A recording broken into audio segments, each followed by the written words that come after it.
Hello दोस्तों, स्वागत है आपका हमारे यूट्यूब चैनल मरीन वर्ल्ड में। दोस्तों, आज के इस वीडियो में मैं आपको बताऊंगा कि केंद्रीय विद्यालय में कैसे एडमिशन मिलते हैं। क्लास 1 से लेकर 11वीं तक के एडमिशन के सभी नियमों को हम डिटेल में जानेंगे।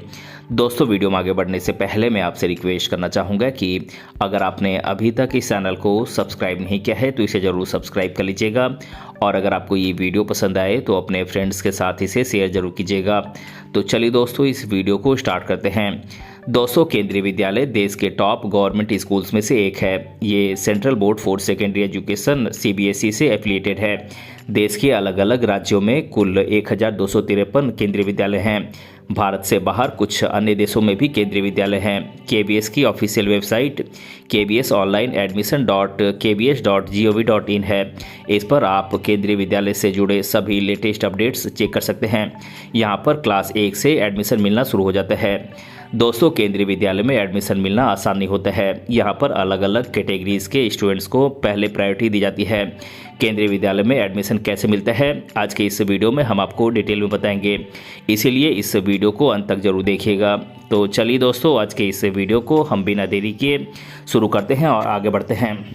दोस्तों, पहले बात करते हैं कि केंद्रीय विद्यालय क्लास 1 में एडमिशन कैसे मिलता है।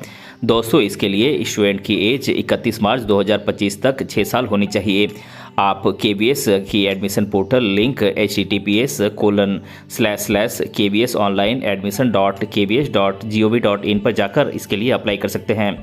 दोस्तों, बात करें सिलेक्शन प्रोसेस की तो इसमें रिजर्वेशन कोटा और लॉटरी सिस्टम के थ्रू एडमिशन होता है। बात करें रिजर्वेशन कोटा की तो इसमें राइट टू एजुकेशन के तहत SC ST EWS BPL OBC non creamy layer और दिव्यांग बच्चों के लिए 25% सीटें रिजर्व की जाती हैं। वहीं बात करें लॉटरी सिस्टम की तो केंद्रीय विद्यालय में 3 फैक्टर्स को ध्यान में रखते हुए लॉटरी सिस्टम के जरिए एडमिशन दिया जाता है। RTE लॉटरी, दिव्यांग कैटेगरी लॉटरी और प्रायोरिटी कैटेगरी वाइज लॉटरी। इसके तहत आपके बच्चों को एडमिशन दिया जाता है। दोस्तों, बात करें केंद्रीय विद्यालय क्लास 2 to 8 में कैसे एडमिशन मिलता है तो दोस्तों, आप केंद्रीय विद्यालय की वेबसाइट पर जाकर हर क्लास के लिए निर्धारित की गई एज लिमिट चेक कर सकते हैं। आप जिस भी केंद्रीय विद्यालय में एडमिशन लेना चाहते हैं वहां पर विजिट करके ऑफलाइन मोड में इसके लिए अप्लाई कर सकते हैं। सीट की अवेलेबिलिटी के आधार पर एडमिशन मिलता है। दोस्तों, क्लास 2 to 8 में एडमिशन के लिए एंट्रेंस टेस्ट का आयोजन नहीं किया जाता है। इन क्लासेज में प्रायोरिटी कैटेगरी सिस्टम के आधार पर एडमिशन मिलता है। अगर उपलब्ध सीटों से ज़्यादा एप्लीकेशंस आती हैं तो हर कैटेगरी में लॉटरी सिस्टम के जरिए स्टूडेंट्स का सिलेक्शन होता है। दोस्तों, अब बात करते हैं केंद्रीय विद्यालय क्लास 9 में कैसे एडमिशन मिलता है। दोस्तों, इसके लिए 31 मार्च 2025 तक स्टूडेंट की एज 13 साल से 15 साल के बीच होनी चाहिए।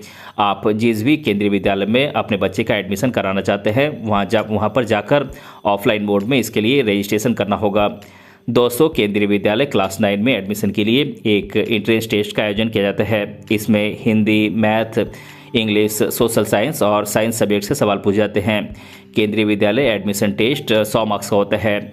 हर सब्जेक्ट से 20 मार्क्स के सवाल पूछे जाते हैं। इसे पूरा करने के लिए आपको 3 घंटे का समय मिलता है। दोस्तों, इसमें पास होने के लिए कम से कम 33% मार्क्स हासिल करना जरूरी है। SC ST दिव्यांग, फिजिकली हैंडीकैप्ड कैटेगरी के लिए स्टूडेंट्स की मिनिमम पासिंग मार्क्स 25% निर्धारित की गई है। दोस्तों, अब बात करते हैं केंद्रीय विद्यालय क्लास 11 में कैसे एडमिशन मिलता है। दोस्तों, केंद्रीय विद्यालय क्लास 11 में एडमिशन के लिए कोई एज लिमिट निर्धारित नहीं की गई है। बस 10वीं कक्षा पास करने के बाद आपका पढ़ाई में कोई ब्रेक नहीं होना चाहिए। 10वीं बोर्ड रिजल्ट जारी होने के बाद ऑफलाइन मोड में इसके लिए रजिस्ट्रेशन करना होगा। 10वीं बोर्ड रिजल्ट के आधार पर आपको स्ट्रीम एलोकेट किया जाएगा। साइंस स्ट्रीम के लिए 10वीं कक्षा में स्टूडेंट के कम से कम 60% मार्क्स होने जरूरी है।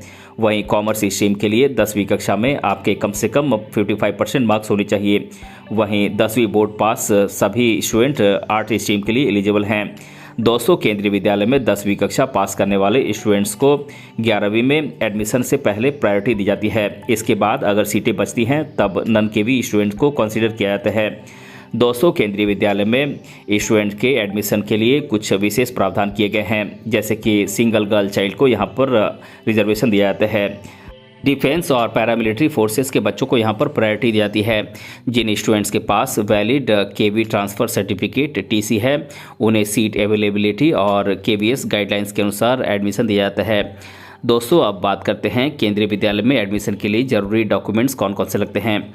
दोस्तों इसके लिए स्टूडेंट के एज प्रूफ के तौर पर बर्थ सर्टिफिकेट की ज़रूरत होगी, आपके रेसिडेंस प्रूफ की ज़रूरत होगी, पासपोर्ट साइज स्टूडेंट के पासपोर्ट साइज फ़ोटोग्राफ की ज़रूरत होगी। दोस्तों अगर आप किसी रिजर्वेशन कैटेगरी से आते हैं तो इसके लिए अगर एप्लीकेबल हो तो कास्ट सर्टिफिकेट की ज़रूरत पड़ सकती है।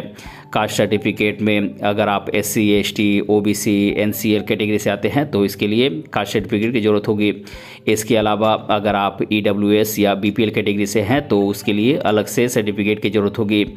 इसके अलावा दिव्यांग कैंडिडेट्स के लिए डिसेबिलिटी सर्टिफिकेट की ज़रूरत होगी।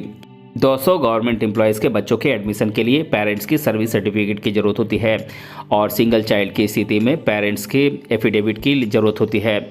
दोस्तों अब हम केंद्रीय विद्यालय में एडमिशन से जुड़ी कुछ खास बातें जान लेते हैं।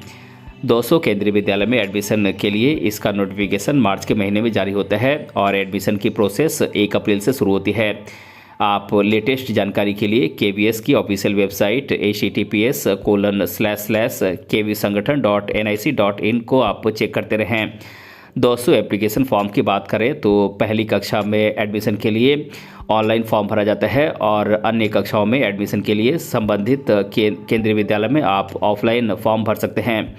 दोस्तों KVS गाइडलाइंस के अनुसार SC कैंडिडेट्स के लिए 15%, ST कैंडिडेट्स के लिए 7.5%, OBC NCL कैंडिडेट्स के लिए 27% और दिव्यांग कैंडिडेट्स के लिए 3% सीटें केंद्रीय विद्यालय में रिजर्व की गई हैं।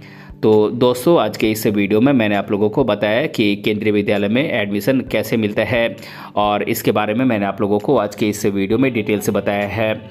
दोस्तों अगर आपको ये वीडियो पसंद आया है तो अपने फ्रेंड्स के साथ इसे शेयर ज़रूर कीजिएगा और अगर आप चैनल पर नए हैं तो इसे ज़रूर सब्सक्राइब कीजिएगा। मिलते हैं अगले वीडियो में किसी अन्य टॉपिक के साथ, तब तक के लिए धन्यवाद।